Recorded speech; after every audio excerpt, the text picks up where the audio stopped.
sports you do and don't know, both within and surrounding Baltimore. Don't ask him about preseason games, oh no. Stuffing things in Griffin Basso. Despite it being on the internet, he can call it what he wants. So Glenn Clark Radio. Glenn Clark Radio. Glenn Clark Radio.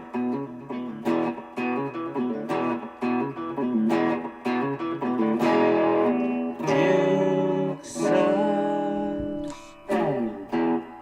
The music's so good, we haven't changed it yet. For the Friday baseball show with Stan the Fan and Griffin Bass, I'll be here on just about every Friday. Glad you could make it in today, Stan. Yes, I'm glad I could as well. Me too. Yeah, very happy to be here. Very happy to be here. We want to remind folks we're brought to you by a myriad of people, but I want to thank my friends over at Warnken Law for sponsoring both the show and my power rankings. All right. If you've been hurt in a crash here in the Baltimore area, you want to use the heavy hitter or the power bat of Warnken Law. 443 results. All right, we're here to talk some sports and baseball over the next hour and 15 minutes or so. Our guest today on the show will be Andy Kostka of thebanner.com, and that's the Baltimore Banner.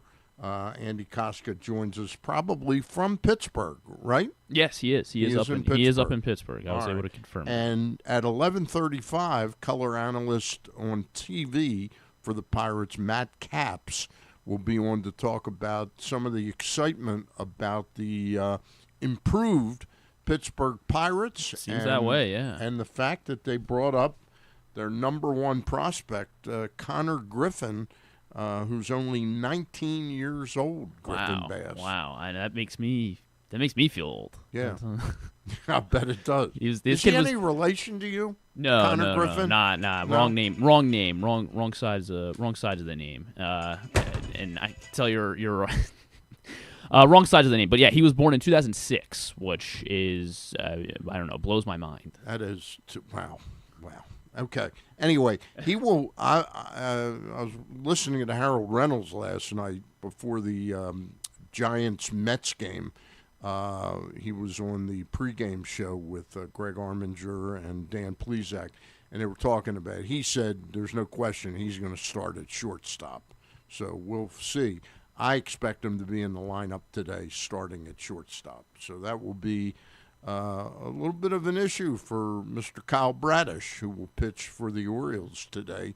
Who's starting for the Pirates today? Today it's Mitch Keller. Mitch Keller.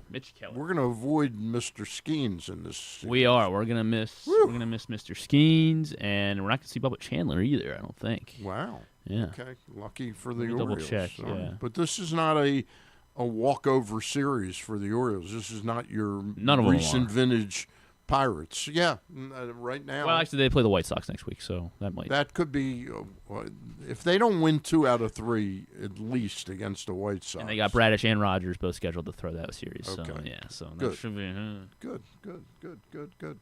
I wonder though whether weather will play a part in that, because the White Sox home opener was rained out yesterday, postponed. Could be snowed out for all I know.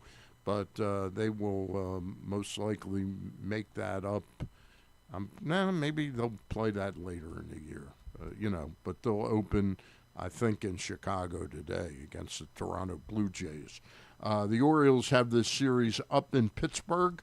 They will play today at 4:12, unusual start time. 4:05 tomorrow. Well, you know why that is, Stan. Why? That is the area code in Pittsburgh, so. That is a good point. Should we do that? Like, is there any reason the Orioles don't start at 4:10 on opening day? Or every day? I don't know. I actually, I'll be quite honest with you. I think that would be a great idea on opening day because I think the fact they start at 3:05 on opening day, it almost ensures that you're driving home in rush hour traffic. You know what I mean? Whereas the game when they start at 3:00. Yeah, the game would be over at 6:30 to 7:00 normally, and that's post rush hour. So I think that would actually be very smart, and I may mention that to your buddy David Rubenstein. Yeah, he's my buddy. You know. I mean, yeah, you guys watched the game. I was watched the game with him. You know. Anyway, the Orioles will then go to Chicago for 2 night games, Monday and Tuesday at 7:40 and 2:10. Is that the area code in Chicago? No, I don't think so. 312, I think, in Chicago. Anyway, they probably got 2:10 on Wednesday afternoon, and then the Birds will come home to play 6 games against the Giants and the Arizona Diamondbacks. It is 3-1-2. By the way, speaking of the Diamondbacks, I think the gap, and speaking of the Giants, I think the gap between the Dodgers and the rest of the division is bigger than ever.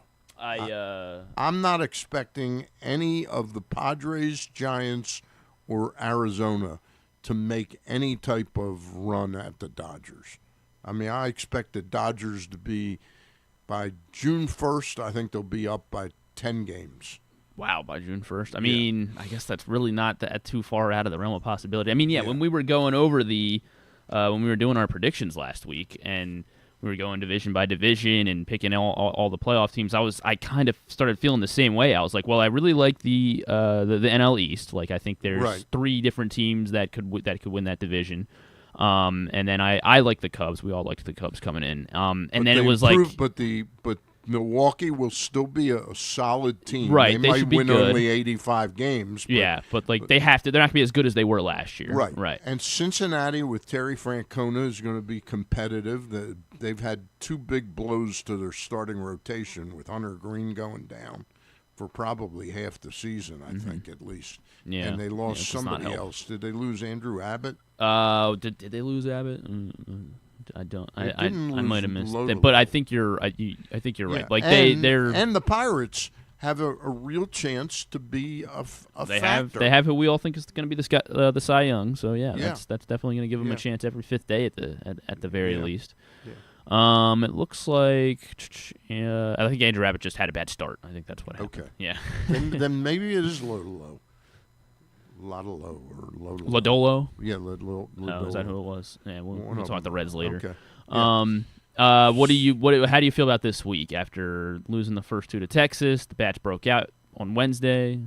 It's a mixed bag right now. You know, I think that they kind of, their confidence level, Griffin, on that bullpen, they talked it up as if, we got this handled, you know. I frankly was very surprised that Ynier Cano is still on this baseball team. Wow. Yeah. But like he's going to stick around for at least a little bit longer because they got freaking Geraldo who's still on the team right now. He's not even he is on the team right now. Geraldo, yeah. Yes. Yes. But Suarez was brought up for Zach Eflin. Correct, yeah. I think in time Kramer will come up and Geraldo will go down. I think that will eventually happen. Let me see if Geraldo even has like options. If they're just gonna, not that they shouldn't. I just really cut don't him. even worry about options. I agree, but I know that's what they'll be thinking about. Geraldo does have options, so he'll go back to Norfolk. He'll be down. It looks like they did get very lucky with Anthony Nunez. He might be actually something that they can work with, you know, and really be a little bit of a factor in this bullpen. Andrew Kittredge, he pitched yesterday, and I just heard this on a sports update, that he didn't even get out of the inning that he pitched. Yeah, he pitched like a third of an inning and I think allowed like 3 runs. It didn't sound like he was pulled for, it sounds like he was pulled for a pitch count issue. He pitched on Wednesday, Right. and that was the first start or the first appearance of his rehab assignment. Threw 19 pitches in the 6th inning, 9 of which were strikes. Okay. 9 strikes, 10 balls. He did get 2 outs. Okay. Give up a run with 2 hits, a walk, and a strikeout. Okay. Yeah. Okay. So he didn't give up 3 runs. He gave up 1 run. Okay. Yeah, or at least 1 earned, I think. Yeah. Okay. But he did not get through a full No, inning. he did not. Okay. No, he did not. So he's... But yeah, it does sound like that. It sounds like he's it was 2 or 20 3 pitches. Yeah. It sounds like he's might be two weeks away. Yes. From being able to be a factor, and combining his knee injury last year and this shoulder issue, is he what they bought? That becomes a little bit of a question mark to me. But Konnor is. I know he had that. I was mystified that they didn't bring him in to pitch in that 8th inning with 2 outs. Now, Konnor got out of it, but the bases were loaded, and he got to a 3-2 count. He did strike the batter out, but, I'll bet if you look up his ERA after, what was his first really good season? Was it 2022? 23 was the year he made the All-Star team, right? For Konnor, we're talking about. I think it was 22. Well, that was. I mean, yeah, I guess you're. Let me see here. Let me see here. You're gonna pull up his stats for you, Stan. Yeah. But what's but my point is, yeah. he had about 20 appearances where his ERA was like 0.6 or something like that for those 20 appearances.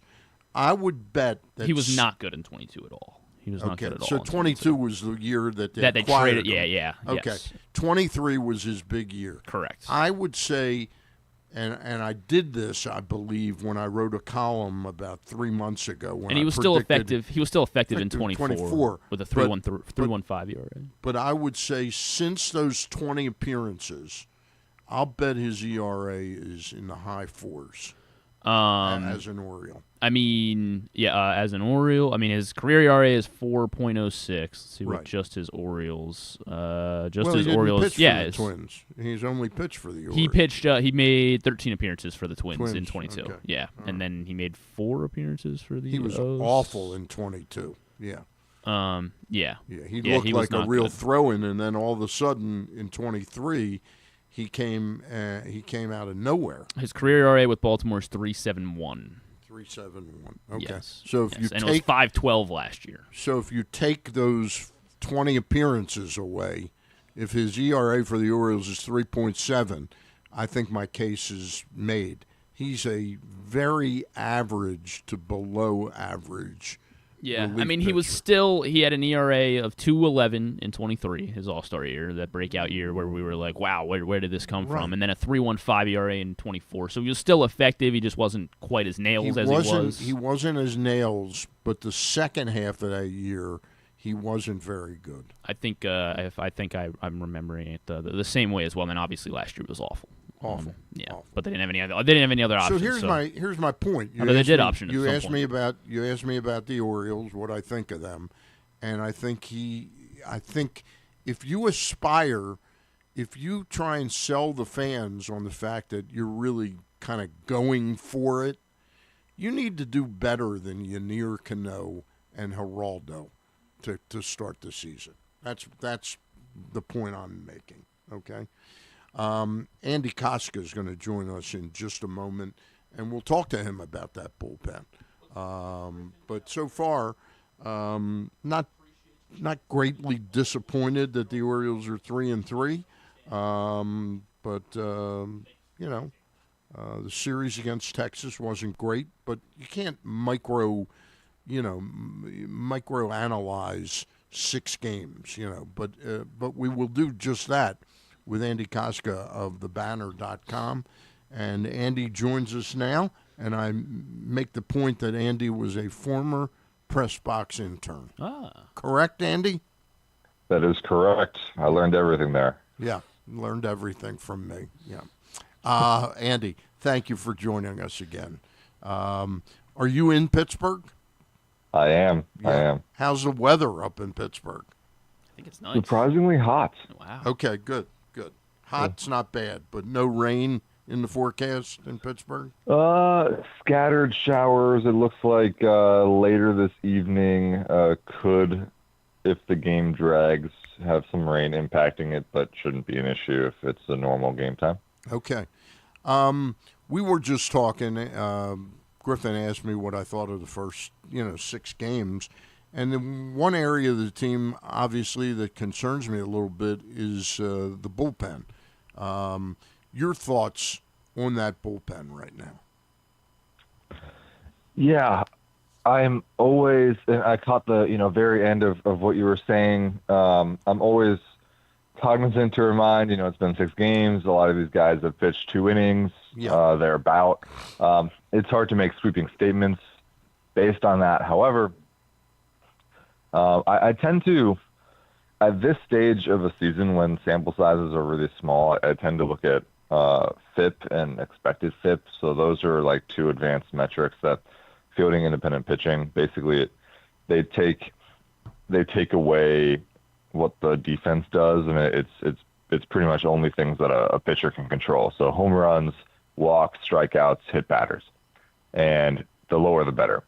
And I think like we're kind of getting a good view of who is off to a really good start based on that, even if they've allowed a couple runs. Yeah. Like Tyler Wells, for instance, has walked 2 batters, has allowed 2 runs. His FIP isn't terrible. It's like 2.42, I believe, right now, which is it tends to mean that most likely he will even out a little bit, and he's not going to be a 10-17 ERA guy all year, which is what he's at right now. So I do think there are some some pitchers in this bullpen like Tyler Wells that I'm bullish about. They'll be fine this year. Rico Garcia looks great. Ryan Housley has started out fantastically. Anthony Nunez has surpassed expectations. There are bigger, concerns about the rest of it. Guillermo Geraldo has had a very difficult start. Walks, 4 guys in an inning and 2/3 or something like that. Obviously, 2 homers against him. So it's overall a concern, and I think part of the concern actually is that it's been 1 turn through the rotation plus a second Rogers start. And the only pitcher to complete 6 innings is Trevor Rogers. He's done so twice. Right. And you kind of need – I recognize we might see the Orioles be pretty cautious about Kyle Bradish given, his injury history and him coming back, fairly recently from Tommy John surgery. We might see him have shorter outings every once in a while. I like to imagine that he's the guy that can get through 6 innings, but it's a bigger onus on guys like Shane Baz, Chris Bassett, and then I assume Dean Kramer on April 9th, most likely. Yep. That's a whole nother topic we can discuss, but they will need to give innings because to have 6 straight games like Baltimore did and have a bunch of short starts that's not a good way to do it. No, it's not optimum at all. How much is Keegan Aiken missed right now? Yeah, I think he is missed.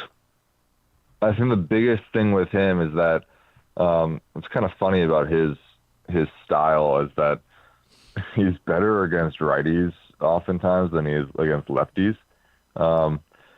So I would like to see him figure out ways to get lefties out a little higher clip before I anoint him a setup guy, who can really, take care of either side of the plate. But he is missed. We're looking at that kind of a last bullpen spot right now is with Geraldo. That would be Keegan Aiken. So I feel like that raises the floor a little bit.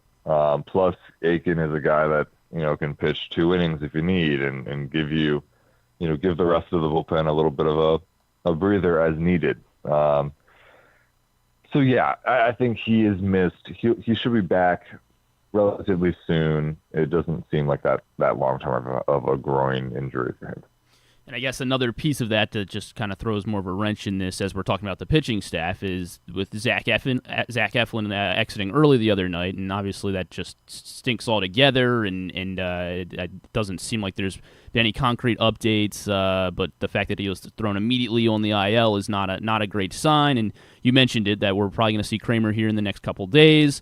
How much more does that complicate things for this staff, who now has that much tighter that much less of a room for error, I guess.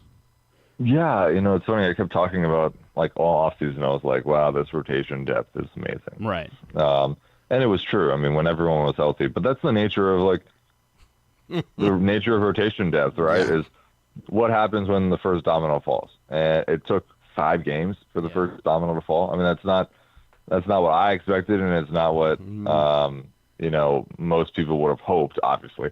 So it immediately puts a strain on the rotation depth. The lucky thing is Dean Kramer is sitting in AAA, where he's supposed to start tonight for the Norfolk Tides. The interesting wrinkle, so when you option a guy, there's like for pitchers, there's a 15-day buffer period before you can call them back up. It's basically a rule to make sure that you can't have them completely live out of a suitcase and get optioned, then immediately come back, then option the next day. It just we saw that probably like 10 years ago. That happened a lot with relief pitchers. So he is eligible to come up on April 9th unless there's an injured player. So the interesting thing was we were thinking okay, are we going to see him, to replace Eflin? I guess not, because the rotation is going to be on turn. So they didn't necessarily need Dean Kramer immediately. Have him start in Norfolk. April 7th is a game where you need a 5th starter.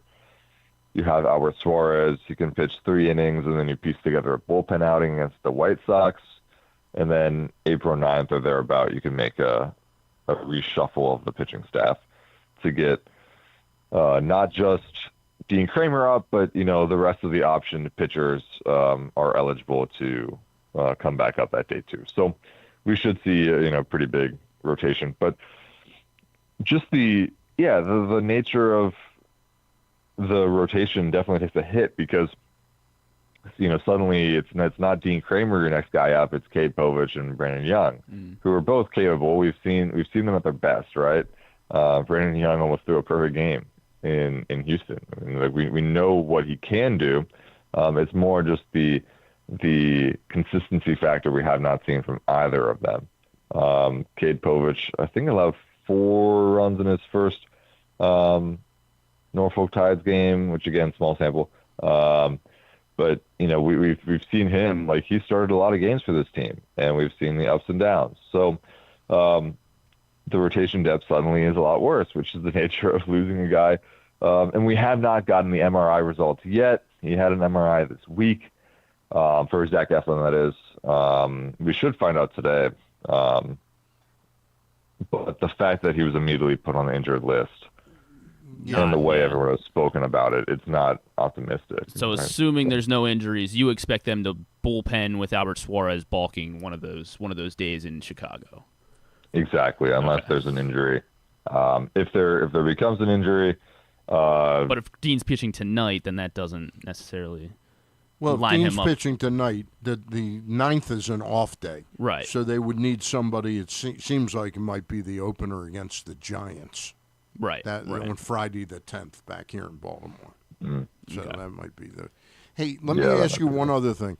With Aiken down, and I'm assuming he's going to be down for another 2 weeks at least. What are your initial impressions of Wolfram? Because it looks like it's been a little bit of a mixed bag so far. Yeah. Wolfram is a guy who I think can destroy lefties. Right. And the bigger question is, what can he do against righties? Generally speaking, the opposite hand sinker, so lefty to righty, righty to lefty, that is like the worst performing pitch in baseball, and he throws it a lot. There are outlier sinkers, like Yennier Cano's sinker is an outlier sinker, and he can throw it to either hand, and it generally works. But I think, going back to expected FIP, that weird fancy stat, like, Grant Wolfram, it looks fine. It's not like he's allowing a lot of free bases right now, free passes, that is. So I like what I've seen so far. Yeah. And I do expect that he's gonna be a pretty useful person in this bullpen for quite a while. Doesn't mean that he won't get optioned at some point, just because he has options, which, the nature of pitching, especially a bullpen, is you kind of need a line change every once in a while because of fatigue. So he might get optioned at some point this year, but I think he'll pitch a lot of innings up here and be a fairly capable reliever. Big news, obviously, last weekend was the Shane Baz extension, and I mean he did fine. I mean he just had that one bad inning on the start Sunday, but more so, what kind of message does this send, to the rest of the clubhouse? Do you think are there more of these extensions in the works that you think should be keeping our eye out for? Yeah, I asked David Rubenstein, the control owner. I pointed out that during that press conference, he had a room full of Orioles players. Like, what did he want to say to them? And he, said, we're open for business. And I think the general theme we are getting is that if the deal makes sense for Baltimore, if they can, lock up a young player and have financial surety through their arbitration years and not have to wonder about what they're going to pay in 2 years. If you know exactly how much you're paying, that helps plan out for the future. Plus, you get 2 years or 3 years, whatever it might be, depending on the player, of free agency years bought out. So Shane Baz, exactly what you're paying him for the next 5 years, unless he wins the Cy Young, in which you'll get a bonus and you will happily pay him $2 million. He is going to be a free agent at 31, I believe, which is a good age still for him. So it's really a win-win contract. This lets him pitch more freely with $68 million guaranteed. One of the interesting things too, when this is like a wrinkle, and I don't actually necessarily know if Baltimore has got an insurance plan on this contract, but generally speaking, when teams do extensions, they can get an insurance policy on the extension, which means they pay X amount to the insurance company. If there is a long-term injury that prevents said player from pitching for the team for an extended period of time, the player still gets paid, but the insurance company pays part of the salary back to the Orioles. To the club, yeah. So that is, again, I don't necessarily know if that's in this deal. It is very common, though. It's. I would say it would be more uncommon if Baltimore did not have an insurance policy on this contract. If you sign a long-term extension like this, you can do that. If you play it year by year and go 1 year at a time, there's no real insurance policy. There's nothing to insure. So that is an added benefit as well, that Baltimore has injury protection. They're obviously paying for the insurance policy, and they're hoping that they are wasting money and that he's never injured.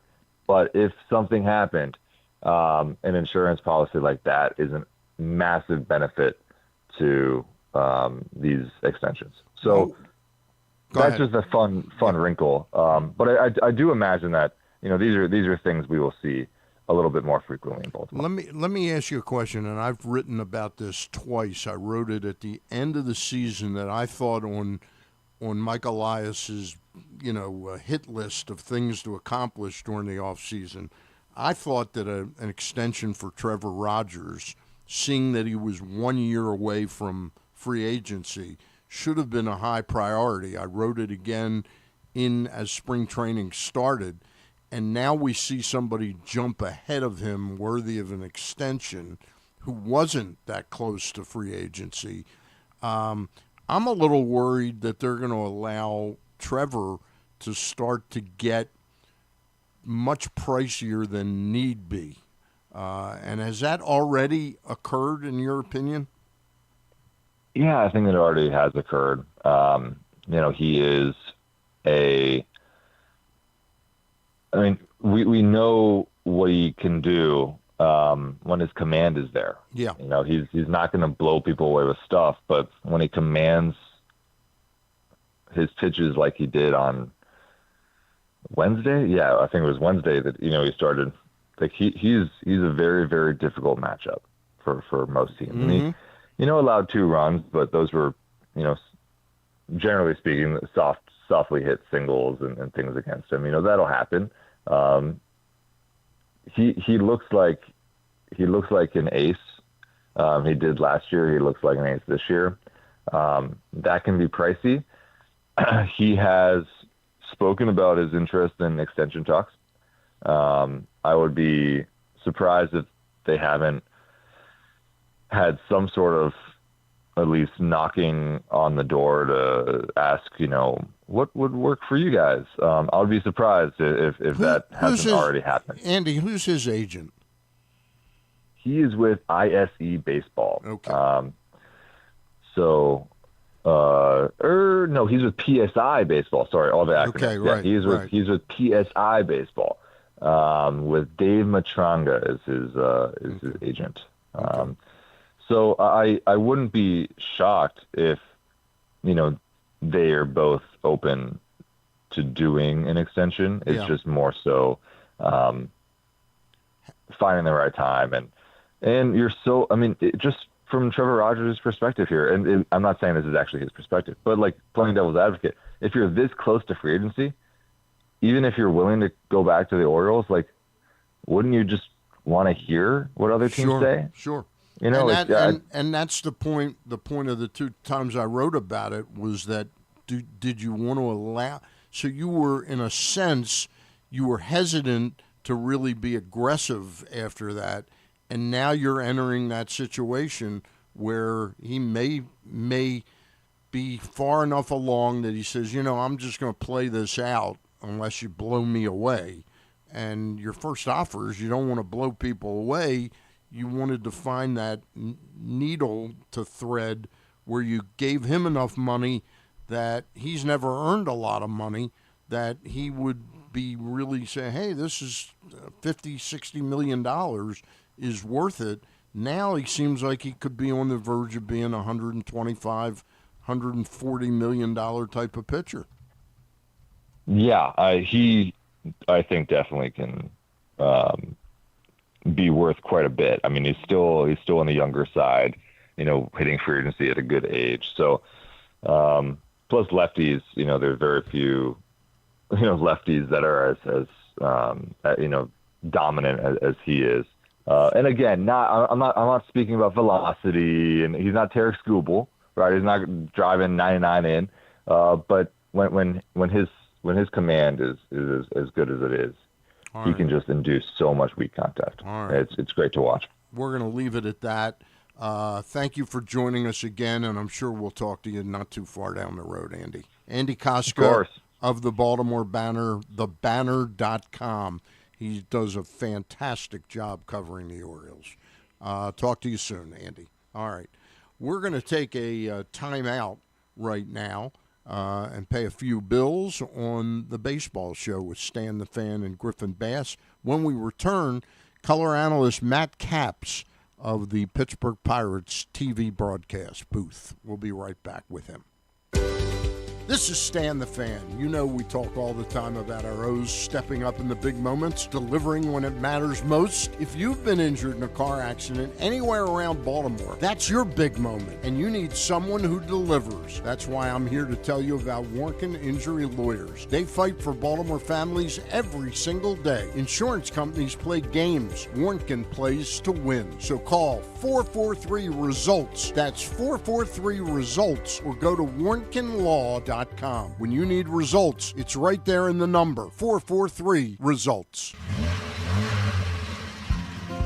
Your car is more than just a ride. It's an investment. At Leading Edge Auto Body in Mount Washington, we've spent over 20 years perfecting the art of repair. From high-end imports to your trusted daily driver, we handle all makes and models with elite precision. Our team holds the highest honors in the industry, including ASE Master, iCar Platinum, and specialized aluminum certifications. We make it easy with free towing, pickup, and delivery because at Leading Edge, customer satisfaction comes first. And remember, with insurance, it's your car and it's your choice. Choose the experts. Leading Edge Auto Body. Quality you can see. Service you can trust. Go to leadingedgeautobody.com today.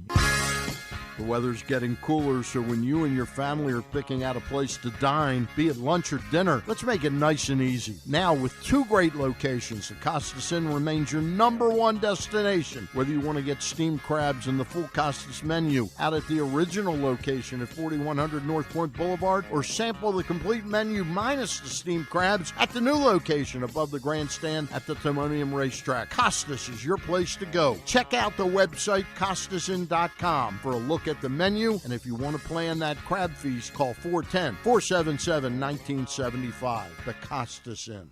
Gambling can be a fun and entertaining experience, but there are risks involved. If you're planning on betting on the game at the casino or on your phone or computer, know your limit, stay within it. Set a budget and a time to stop. Remember, gambling isn't a financial solution, and it doesn't mix well with alcohol or drugs. Know the risks and have a plan before you begin gambling. For free and confidential services, call 1-800-GAMBLER 24/7 or go to helpmygamblingproblem.org. The latest edition of Pressbox is available now. On the cover, Dave Ginsburg chats with Hall of Famer Cal Ripken Jr. about his life now at the age of 65, his role with the Orioles ownership group, and much more. Also inside, Bill Ordine helps us learn more about new Ravens head coach Jesse Minter. Luke Jackson finds out about new Orioles slugger Pete Alonso from those who have played with him, and we meet college lacrosse players from programs all across the area. Pressbox is available for free at over 250 locations throughout the region, including your Baltimore area High's dairy stores. Plus, you can read the entire issue online at PressBoxOnline.com, where you can also find great betting advice and the best daily coverage of the Orioles, Ravens, and Terps. March Mania is on at Live Casino. And you can get a front row seat for all the action at Sports and Social. Raise your game with massive wall-to-wall TVs. And raise a cheer with your favorite beers, cocktails, and an all-star menu. Best of all, you could win huge prizes every game. Don't get benched. Book your table at Live Casino. At Arundel Mills. Must be 21. Please play responsibly. For help, visit mdgamblinghelp.org or call 1-800-GAMBLER. Contrary to what some people believe, I actually like this guy when he sleeps. Glenn Clark, talking sports. All right, it's not Glenn Clark, it's Stan the Fan on Friday, the baseball show with Stan the Fan and Griffin Bass.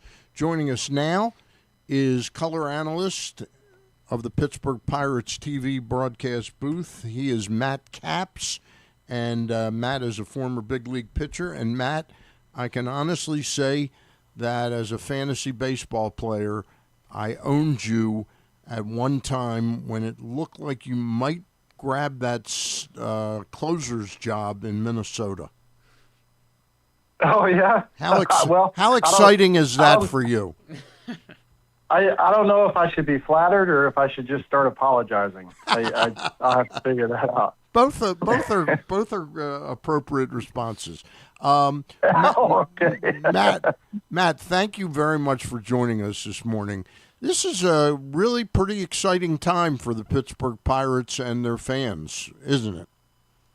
Oh, no doubt about it. I mean, to get a 19-year-old in the lineup in the big leagues for the home opener, anytime you can do anything like that, you got to be excited, because to be 19 and be in the big leagues, you got to be pretty darn good. And adding a pretty darn good player with, a lot of hope for the future for the Pirates, it's an exciting time. And, it's been exciting for a couple of years. This team, Ben Cherington and the front office for the Pirates, they've done a nice job of building the team around some pitching. Everybody knows Paul Skeens and who Paul Skeens is.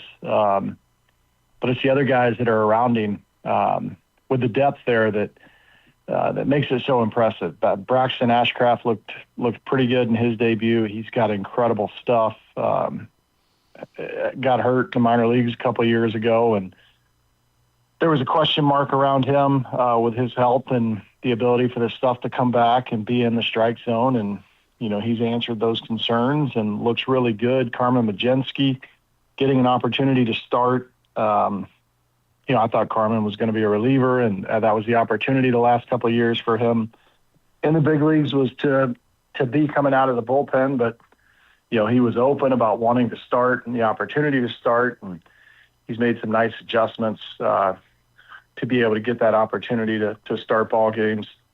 Bubba Chandler looked great a couple of days ago in Cincinnati. He's got elite stuff. The ball just jumps out of his hand. We saw 101 a couple of times. And then there's some depth in the minor leagues. Seth Hernandez is probably a little ways away, but with the ability for him to run the fastball up there and his secondary stuff, he may be sooner than later. No expectation for this year, but sooner than later as well. So, you've really kind of been concerned about the offensive side of the ball for the last number of years, and we go out and make a couple of trades, sign Ryan O'Hearn to a multi-year deal, the first one in a while for the Pirates. So there's a lot of things to be excited about. Now, add Konnor Griffin to play shortstop and eventually hit in the middle of the lineup. I think he's hitting 7th today, but eventually he's a leadoff to 3-4 type guy. It could be a lot of fun in the black and gold. Yeah, it looks like it's going to be a very entertaining season in Pittsburgh this year. One of the people that's sort of under the radar is not a player. It's manager Don Kelly. Now, I happen to be, I follow baseball pretty closely. I do weekly power rankings every year for the last 15 years. So I follow it pretty closely. I'm kind of a Derek Shelton fan, but Don Kelly seems like he might be the right fit at the right time for this team.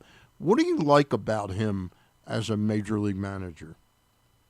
Well, I think it's more what do I not like about him. I was teammates with Donnie Kelly in the big leagues. Know what kind of teammate he was and is. Know what kind of person he is. Everybody says they care about you and they want to see you be successful. Donnie Kelly is one of those guys that you feel it from him. It's not just the words. When you struggle, he struggles. He feels that pain. When you succeed, he's excited and it's genuine and it's real. So he's just one of those character guys to have him in a leadership role there. I was excited when they let Shelton go and they gave Donnie the opportunity. I'm not sure I worded that right. I was excited when Donnie got the opportunity after they let Shelton go. To see him get an opportunity, I know he had interviewed in the past for managers' positions, and a lot of people across baseball wanted him to come lead their baseball team. To see him get the opportunity in his hometown, and that's the other thing. Yeah. It's when you're a baseball player and you get an opportunity to play for the team that you grew up cheering for and rooting for, or in the town that you grew up, it's really cool and it's a great feeling to put that jersey on for Donnie to be able to sit in the manager's seat for his hometown team, and not only relate with the fan base and the people of Pittsburgh. He is the fan base, and he is a person of Pittsburgh. It's just a great story all the way around. And he doesn't shy away from the tough conversations. He can relate to that. He's been on both sides of the conversations that baseball players have to have, the congratulatory conversations, also the, tough luck, hang with them, go get your work in, or, maybe later, maybe next year, those conversations. So, it's not just going through the motions. There's empathy there and thoughtful. He's the right guy to lead this ball club. Matt, how like are you able to put into words what this kind of opening day feels like? How much different it feels than in years past for the Pirates? Like, obviously there's kind of a lot of parallels between the Orioles and Pirates, and we're obviously not there, but we can kind of see from afar. Just two teams with a lot of great history, but have struggled in recent, have had some really deep and dark struggles. How is this year different with Skeens on the heels of this of Konnor Griffin being called up and obviously the contract extension? What makes this year feel, or is it all those things? What else are we missing? Yeah, I think opening day is always special Right. because there's hope and there's excitement.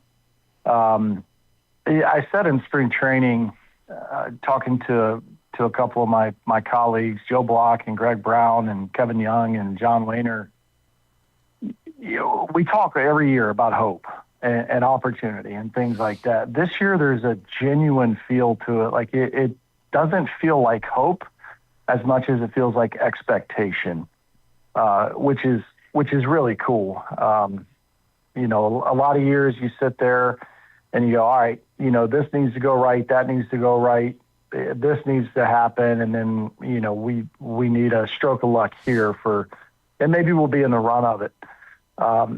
We sat and watched the Pirates in spring training and then carry over through the first road trip to open the season. There's an expectation for this team to rebound, and, they were given an opportunity to show how they would respond right out of the gates. I don't think anybody across baseball or the world expected Paul Skeens to only go 2/3 of an inning opening day, but it happened. I won a big bet that day, Matt. I bet that he was going to go 2/3 or less. Jeez. I'm very rich today. Did you? Just kidding.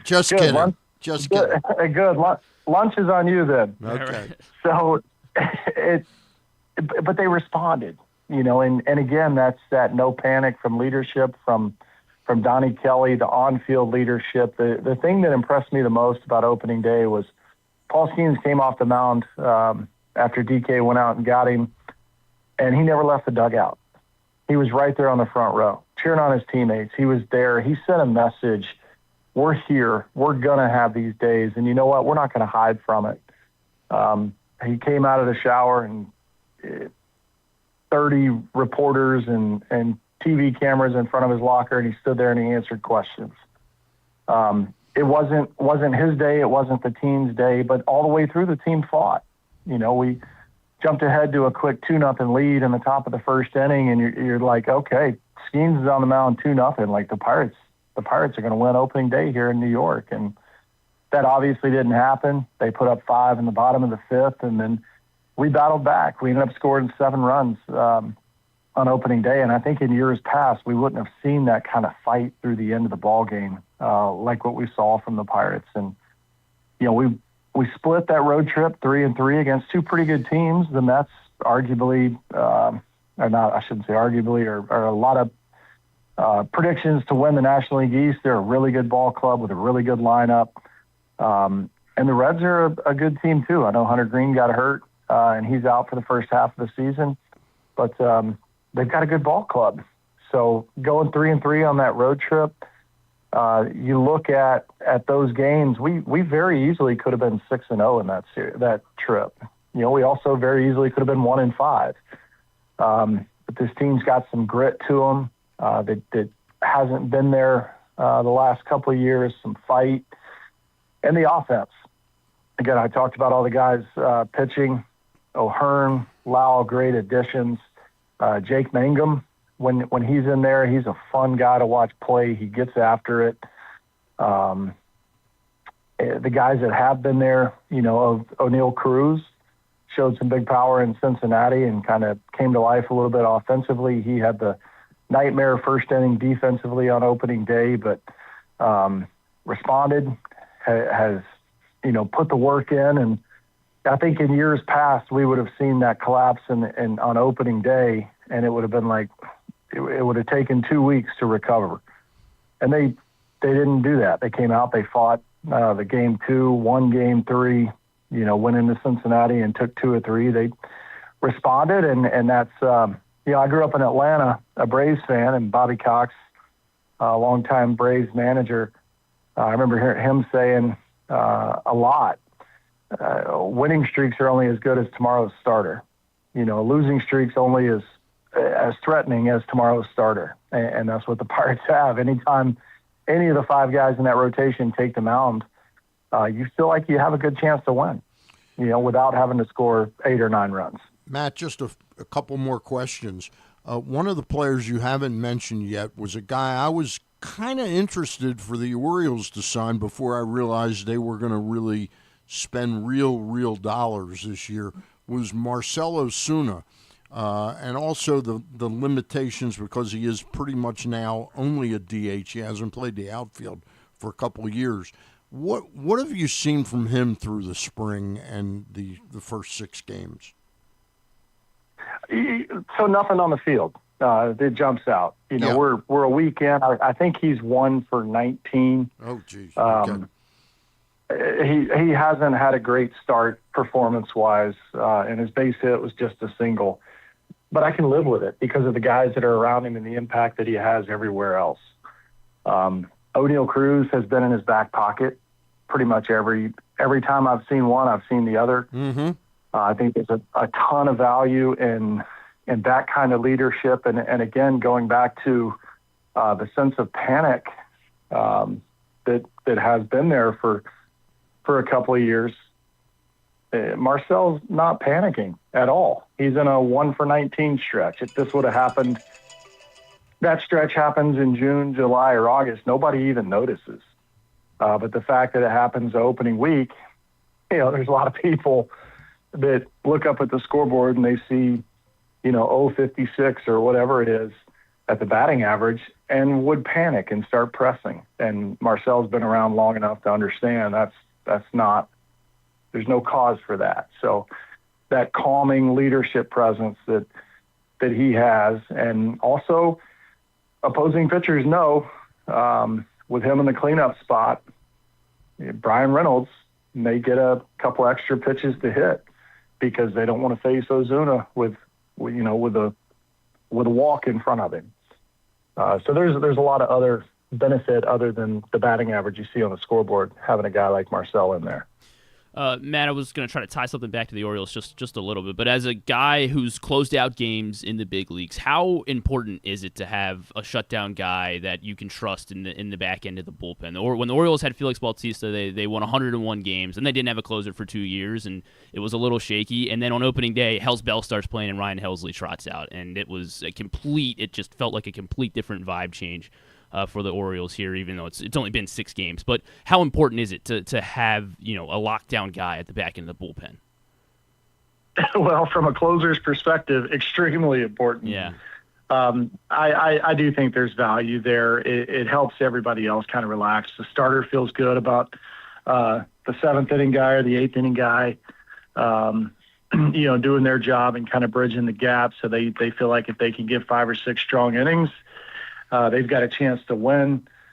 I like your word vibe, but also that confidence is maybe another word to use all the way across the field. So, the offense may press if they feel like they've got to get a 4 or 5 run lead to be able to win a ball game. And that's a bad situation to get. That's a bad feeling as a hitter, feeling like you've got to press and kind of push a little bit. So it just kind of lets everybody relax and breathe and play a little bit when you have confidence in there, let alone, decisions the manager and the pitching coach are going to make with kind of putting guys in their place and not overreaching with others. Last question I've got for you, Matt, and we really do appreciate your time today. You may have mentioned him early on in the conversation, but just how good do you think Justin Nixon Garcia can be? I only saw him a little bit in spring training. I wasn't down for all the spring training. I didn't see a ton of him early. I didn't see any of him early, I should say. And didn't see a ton when I got down there. But when I got down there, I believe his batting average for spring training was like 520 or something like that. That's pretty good, isn't it? 520? It's not bad. Yeah, not bad at all. I did see him take BP, And I kind of saw him work a little bit. My first game in the booth was actually in Fort Myers against the Twins, and he was on that trip. And just his approach, I went down by the batting turtle, the cage on the field, and watching his approach, what he was trying to do with his swing and the things he was working on. He seemed very advanced for his age, and it was interesting because him and Konnor Griffin were in the same group, and both of them, same thing. They didn't look like, two young players just trying to hit BP home runs and show everybody the power they had. There was a purpose and a plan to every swing they were doing, every round, and I guess I was impressed by that maturity there. But there's a lot of talent in this Pirates system right now, and I hope it's sustainable if we can, be nice to win the opener, but more important, I think, to win the series.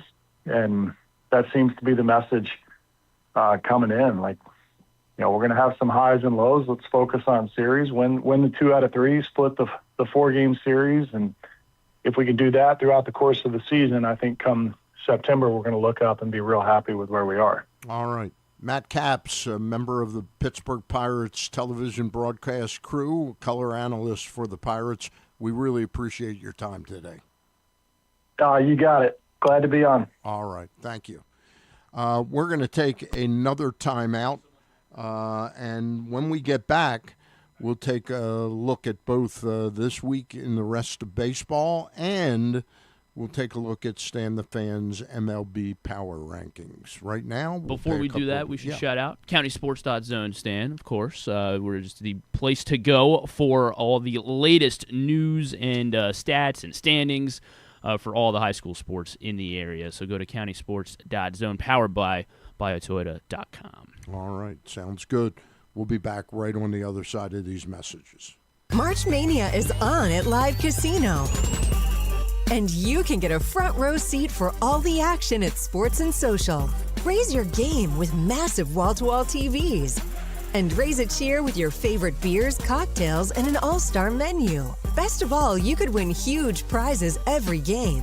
Don't get benched. Book your table at Live Casino. At Arundel Mills, must be 21. Please play responsibly. For help, visit mdgamblinghelp.org or call 1-800-GAMBLER. Your car is more than just a ride. It's an investment. At Leading Edge Auto Body in Mount Washington, we've spent over 20 years perfecting the art of repair. From high-end imports to your trusted daily driver, we handle all makes and models with elite precision. Our team holds the highest honors in the industry, including ASE Master, iCar Platinum, and specialized aluminum certifications. We make it easy with free towing, pickup, and delivery, because at Leading Edge, customer satisfaction comes first. And remember, with insurance, it's your car and it's your choice. Choose the experts. Leading Edge Auto Body. Quality you can see. Service you can trust. Go to leadingedgeautobody.com today. The weather's getting cooler, so when you and your family are picking out a place to dine, be it lunch or dinner, let's make it nice and easy. Now, with 2 great locations, the Costas Inn remains your #1 destination. Whether you want to get steamed crabs and the full Costas menu out at the original location at 4100 North Point Boulevard, or sample the complete menu minus the steamed crabs at the new location above the grandstand at the Timonium Racetrack, Costas is your place to go. Check out the website, CostasInn.com, for a look at the menu, and if you want to plan that crab feast, call 410-477-1975. The Costas Inn. Gambling can be a fun and entertaining experience, but there are risks involved. If you're planning on betting on the game at the casino or on your phone or computer, know your limit, stay within it. Set a budget and a time to stop. Remember, gambling isn't a financial solution, and it doesn't mix well with alcohol or drugs. Know the risks and have a plan before you begin gambling. For free and confidential services, call 1-800-GAMBLER 24/7 or go to helpmygamblingproblem.org. This is Byron Warnken. If you've been injured in Maryland, you know you need a great lawyer. Look no further than us, Warnken LLC. You've seen my picture on billboards around town. You've seen me on TV. Now I'm lucky enough to get to be here with Stan. Please give us a call. 443-RESULTS. It is not just a phone number, it's a mission. 443-RESULTS. Or visit us online at warnkenlaw.com. That's WARNKENLAW.com. Make the most out of every day in your Toyota RAV4. Available in hybrid or gas-only models. A RAV4 can get you where you want to go in style. Check out buyatoyota.com for deals on new RAV4s from your local Toyota dealer today. Coming back in here with Glenn and the other guy, Garrett, whatever his name is. You know who they are. All right, back with the baseball show on Fridays with Stan the Fan and Griffin Bass, and we're going to go a little deeper into the world of baseball right now with a look at my MLB Power Rankings, powered by the law offices of Warnken Law. 443-RESULTS. The Los Angeles Dodgers, to nobody's surprise, are number one. Griffin Bass. What are you, just a homer? Gosh, a homer? Yeah, they're 3,000 miles away. They're hardly. I know, but you like the Dodgers. That's. I like the Dodgers because they've won back-to-back World Series. Yeah. So they have to be pretty good. Sorry, I guess you want me to put them right, like you're right, 20th You're right. in I the said power ranking? I should have said bandwagon. Bandwagon. Okay, bandwagon. Yeah, I'm not a homer. No. Fine, not New York Yankees, boo, number 2. Yeah. Seattle, number 3. Detroit, number 4. The Cubs, number 5. Despite a 1-2 start, they now are 3-3. Boston, despite being 1-5, they are my number 6 team, or were. This week. So you're still bullish on Boston. I'm still bullish. They have like one of what? I'm still worst, bullish on Boston. They got the worst ERA in, or maybe like a bottom 5 ERA, I think, in baseball. Yeah, I'm still bullish on As Boston. A team. They won't be number 6 this week. This was the power rankings that came out this Monday. So these are so that okay. was before this they is got week's. swept by the. I thought you Houston shared these Astros. already. I thought you shared these last week. I thought we were looking ahead to. No.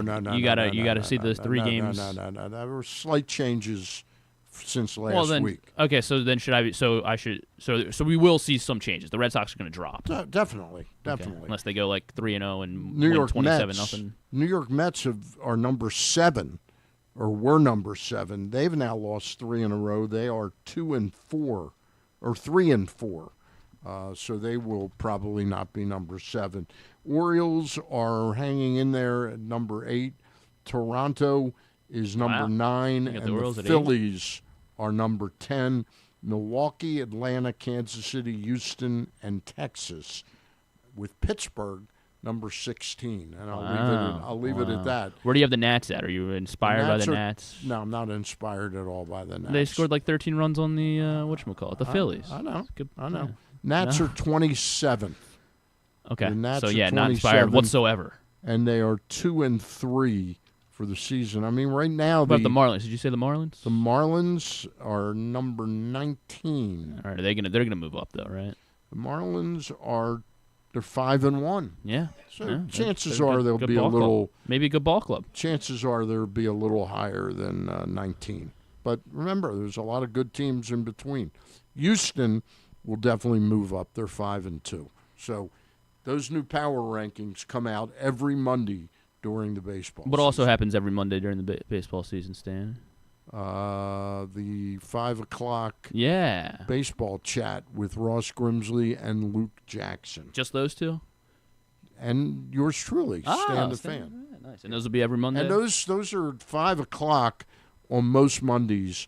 But when the Orioles are home with a 6:35 start, we're going to try and start those like maybe 3:30ish if I'm going to the game.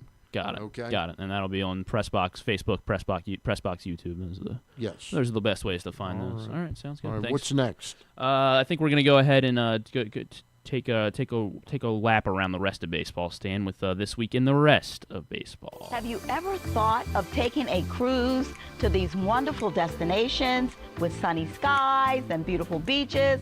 Well, wait no longer. We're ready for you to cruise from the Cruise Maryland Terminal. Have a little phrase that you can go from baggage to margarita in about 15 minutes. Choose fun with an array of destinations, onboard activities, entertainment, and world-class cuisine. Contact your travel agent and book your cruise today.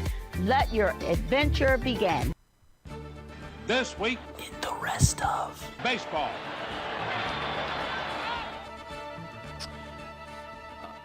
This week in the rest of baseball, Stan, and I mean the number one story in all of baseball, and we won't spend too much time on it because we pretty much covered it all with Matt Capps, and we're gonna have a front row seat to it. Orioles fans will. Konnor Griffin obviously getting called up by the Pirates. That he's the number one overall prospect in baseball. He's 6'4". He's got all the tools. He steals bases. He plays defense. He hits. Was he number one before Kevin McGonigal was number one, or once McGonigal made? Once McGonigal made the Tigers. I believe he's number one because McGonigal hasn't graduated yet either. Has not graduated. I think McGonigal's like the fourth prospect or number 4. McGonigal's in the majors. Right, yeah. But he like just debuted, so he is not technically graduated. Konnor Griffin is the number one prospect. Correct. In baseball. Yes. That is what it is. He was born. Stan and I were talking about it before, or no, we were talking about it earlier in the show. Born in 2006. Do you want to take a look at their lineup that day, Stan? How many guys you recognize from the April 24th Pirates lineup, which was the day that back in 2006, which was the day that Nate McLouth, who eventually played for the Orioles. Sorry, I clicked it away because I wanted to. Why'd you click it away? Because I wanted to show it. I wanted to show it to the people. Okay, now I can't read it. Jack Wilson, that's the father of Jack Wilson, who's on the... Jacob Wilson. Father of Jacob Wilson. Yeah. Jacob Wilson, that's right. Jacob Wilson is with the Athletics. Jason Bay, Craig Wilson, Jeremy Burnitz, Joe Randa. Yes, the rest. Well, Freddie Sanchez. That is an awful lineup. What do you got? Jason Bay and Nate McLouth. Yeah, that's an and Jack Wilson. That's an awful lineup. Good ones in there. One of the reasons the Pirates were, and Oliver Perez was a starting pitcher back then. What is he? Was he ended up closing games? He became a. He was sort of a Keegan Aiken-ish. Oh, okay. Pitcher. Not good. Lasted about 18, 19 years, I think, in the big leagues. Yeah. Another guy making his debut today, or I guess he will. He could be.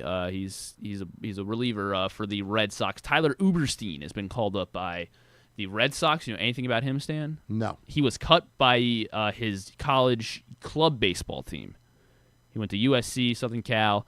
He was cut by the club team. He said, F it, I'm going to try to walk on to the real team anyway. He got cut by them too, of course. Right. He decided, though, to keep training. He hit a growth spurt and got a little stronger. He pitched a couple of years for Northwestern, so he did make the Northwestern Wildcats. So he did make a D1 team. Yes. Okay. And then he got more noticed because the MLB Draft League came around, and they, and then ended up getting drafted or signed rather by the Red Sox, and he's worked his way through a couple of arm injuries, and he's worked his way up to the big leagues. So just kind of his name is Tyler Uberstein. Uberstein. So yeah, just an interesting. Is his family own Uber?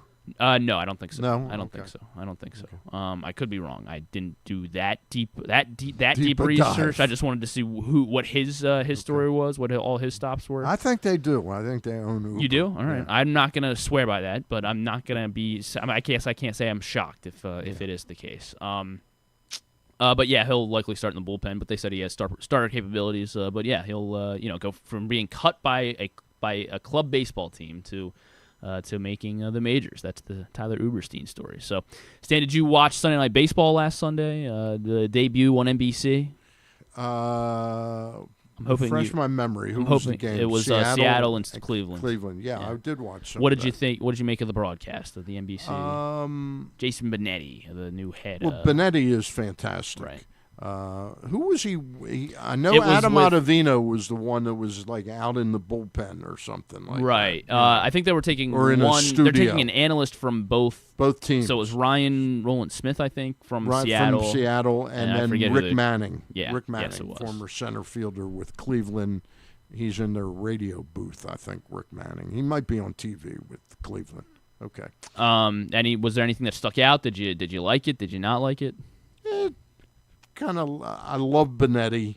I thought Ottavino was actually pretty good. He was in the studio. That was. Yeah, I'm not sure where he was. It felt like he was at the game, but sitting, Maybe he was at the game. Yeah, I don't know. It'll be Detroit and St. Louis. Detroit and St. Louis. Yeah. Verlander's scheduled to pitch Sunday night. Okay. Sorry, that's tonight. I'm looking at tonight's. No, that is Sunday. Okay, good. I got it right. Sorry. Okay. Sorry.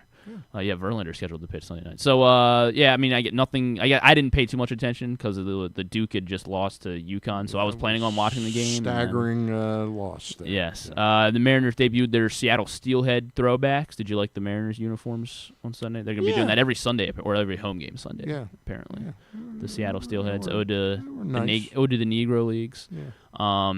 Earlier this week were more pre-debut extensions. Colt Emerson, speaking of Seattle, right, and Cooper Pratt with Milwaukee.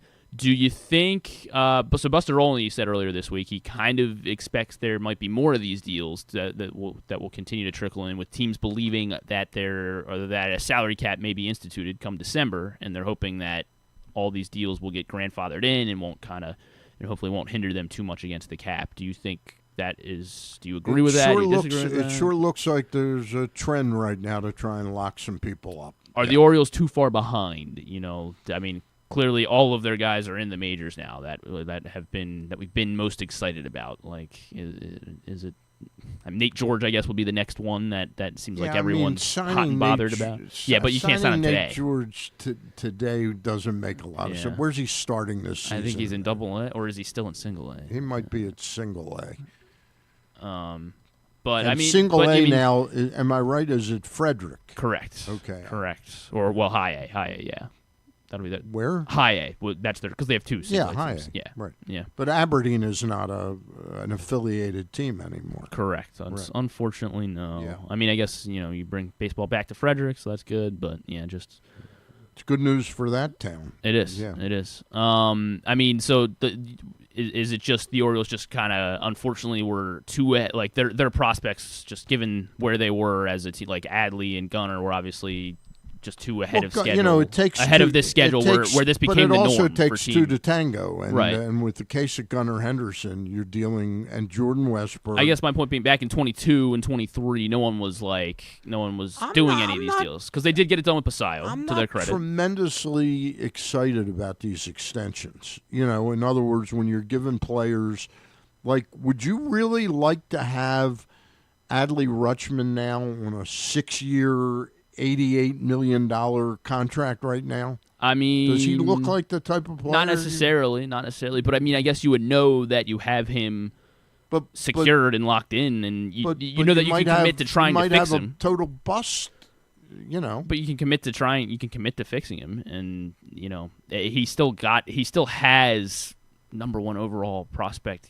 pedigree in him, and it's not. I don't think. Well, that only lasts. And he's not Chris Davis yet. But that only lasts so long. The number one pedigree. Well, and he's still. In other words, he's still. The pedigree only means something if the performance at the major league level matches that supposed pedigree. He's still 28. I'm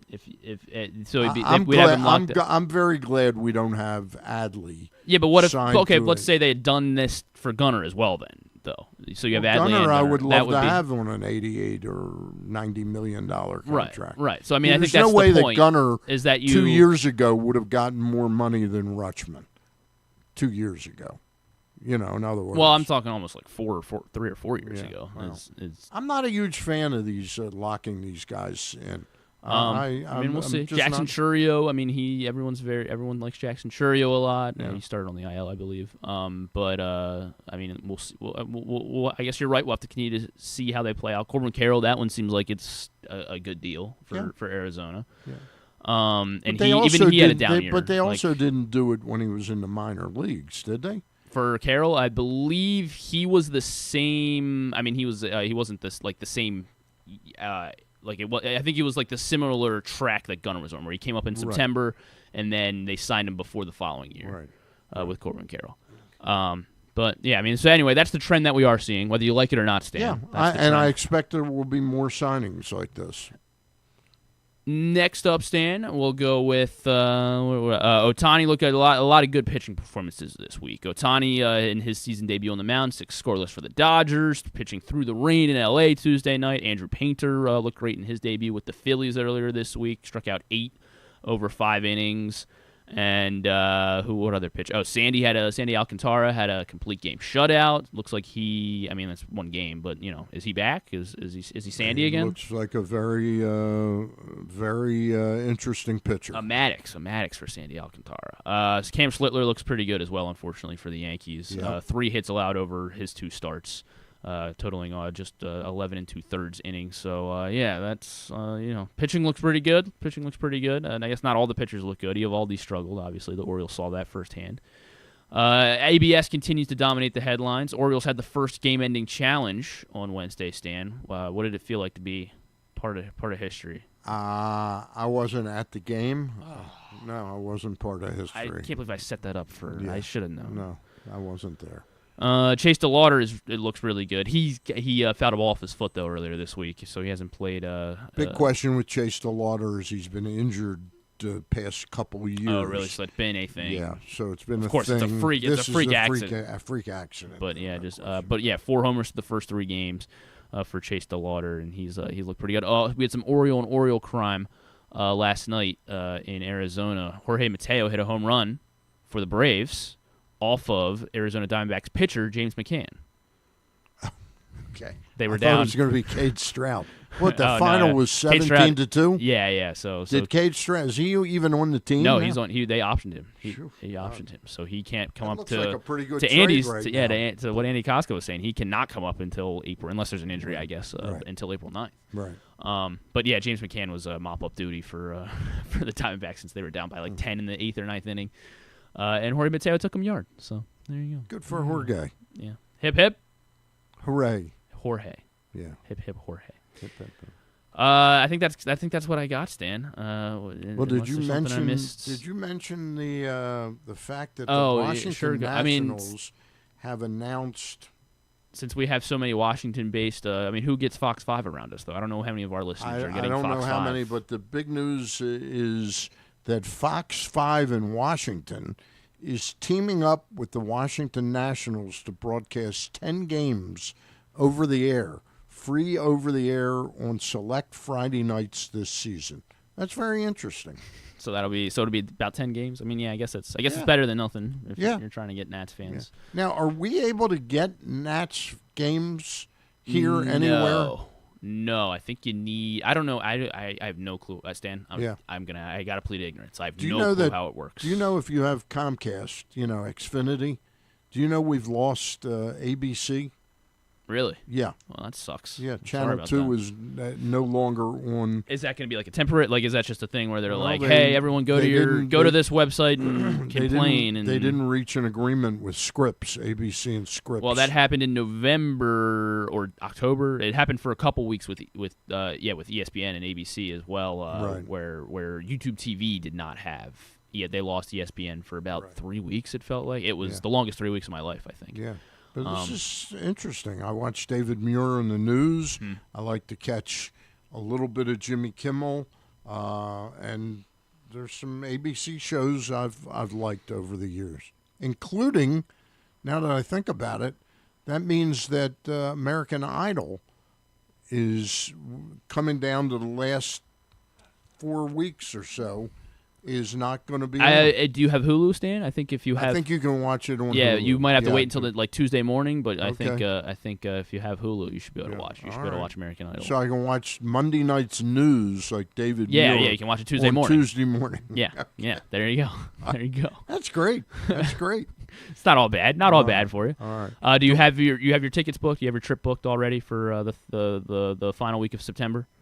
For Brazil. Brazil. No, I have not got those tickets just yet. What the heck? I'm hoping the Orioles are going to be in the running.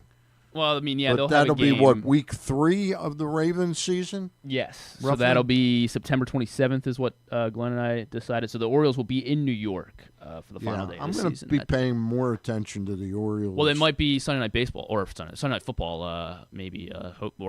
Those were some of the other rumors. Nothing's been confirmed yet, but maybe it'll be Sunday Night Baseball with the Ravens, Cowboys, and from Sao Paulo, or is it Sao Paulo? Yeah, I will tell you this: my cousin Ron Matz. Or no, they're going to Rio. Accurately predicted that the Ravens would definitely be a part of the international games this year. He thought we were going to go to Madrid. He now thinks that the game in Madrid could be the Cincinnati Bengals. Ravens will be in Rio, by the way. Yeah, Rio de Janeiro. Yeah. I thought it was Sao Paulo. I wanted to clarify. But the Bengals, he's predicting the Bengals to play the Falcons in Madrid. Any reason? Just cause the Falcons do we know that the Falcons are the Madrid team? No, we don't know either of those. So well, if he's right, that'd be Ron something. Is making a second bold prediction. Okay. Well, he got his first one wrong, so. Anyway. Jadeveon Clowney apparently Jadeveon Clowney said that he would love to come back to the Ravens, and Lamar said, "Oh, I'd definitely take him back too." Okay. Well, good. That would be great. What's the other guy's name? Calais Campbell? Yeah, but he's like 40. Yeah, but Clowney's didn't pretty he old have too. didn't I think he might have officially retired.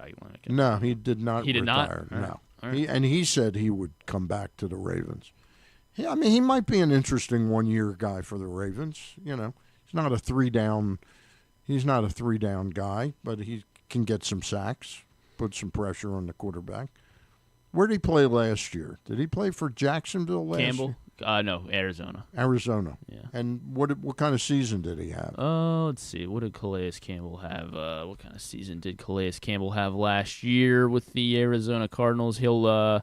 This will be his age 40 season if he does. If somebody picks him up, coming up in 2026. Let's see. Did he have 5 sacks? Last year he had 6.5. Would have been the clubhouse leader for the Ravens. That's for sure. Yeah. Not a bad 1 year. You know, considering the cap might be a little tight.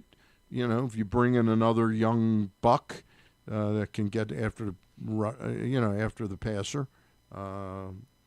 What's it, Mike Green? Yeah, Mike Green. Mike Green's going to improve.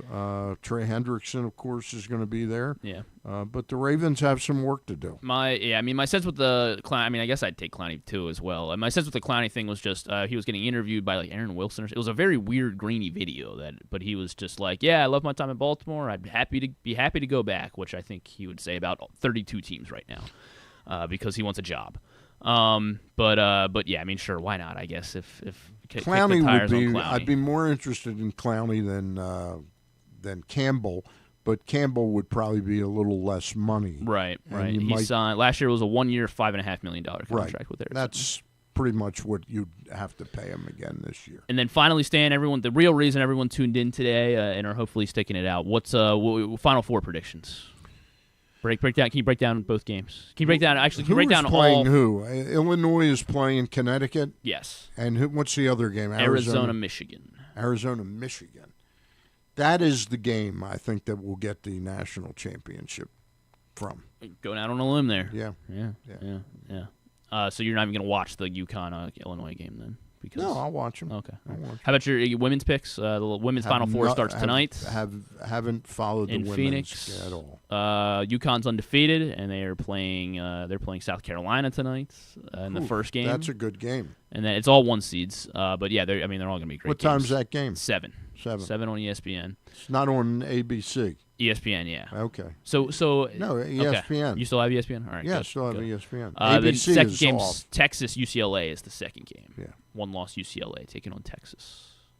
Don't have I'm going to pick Arm Connecticut. bets? Okay. I'm going to pick Connecticut to win the whole thing. Wow, look at this guy, just bandwagon I'm a all over. homer. You're like, I like the Dodgers, and I like the Yankees, and I like UConn, and I like the 2-1 seeds in the men's say side. I like them. You're making it sound like it's an emotional attachment. It is an emotional. No. Yeah, it is. No. Yeah, it is. I think I'm fairly safe that Speaking most of power rankings will have the Dodgers as Speaking of the basketball tournaments, yes. the best place to watch and take in all the games. Live Casino. Live Casino in Hotel Maryland. Nobody liked for it. all I thought the you were March talking Mania. about my house.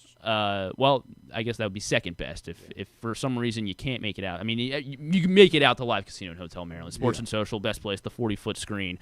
A lot of basketball to take in this weekend, starting tonight. And you can bet on the That's true. the That's true. events Stan saying bet on UConn. So there you go. You know, big boxing match coming up. It's on cable. I mean, it's on like it's not pay-per-view. It's Tyson Fury is fighting. When's is it he on fighting? Netflix? I think it's April 11th. Tyson Fury next fight. Oh yeah, I think you're right. It is coming back. Who's he fighting? Yeah, next Saturday. Fighting some big guy. It'll be on Netflix. Yes. Yeah. I can't even pretend to pronounce this guy's name. Right.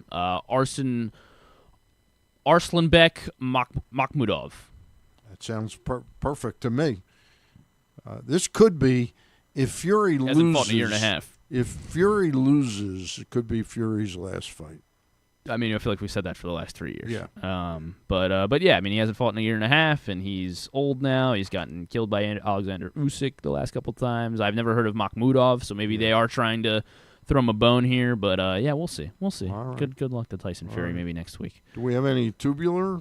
We can do tubular. Tubular Stan's going to be brought to us by Stan.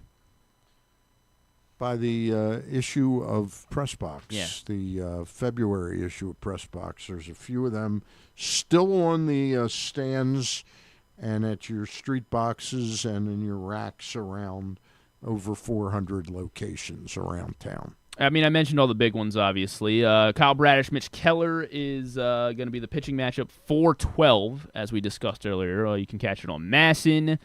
The women's Final Four, South Carolina, UConn at 7, Texas, UCLA at 9:30, or a half hour after that game ends on ESPN. Both those on ESPN, though, for women's basketball doubleheader.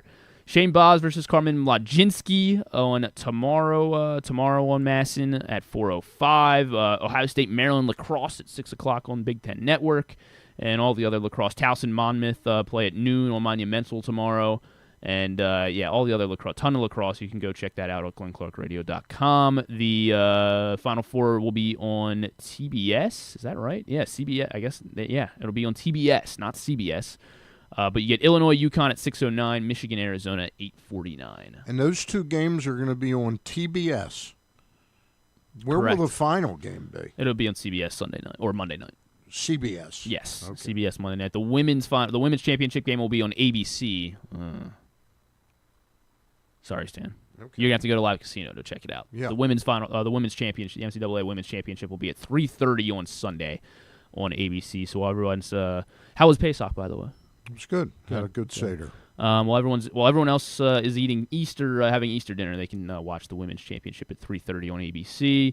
Bassett versus Ashcraft on Sunday for the Orioles-Pirates finale. And I think that's and it. that start time on Sunday is 1:35. 1:35, yes. Today 4:12, tomorrow 4:05 from Pittsburgh, Sunday 1:35. Then Monday, Tuesday nights from Chicago 7:40, 2:10 on Wednesday afternoon. All right, that's going to wrap it up for today's baseball show with Stan the Fan and Griffin Bass. Glenn Clark back with Griffin on Monday, Tuesday, Wednesday, and Thursday, and we'll see you next Friday. That's it. Thank you for tuning in.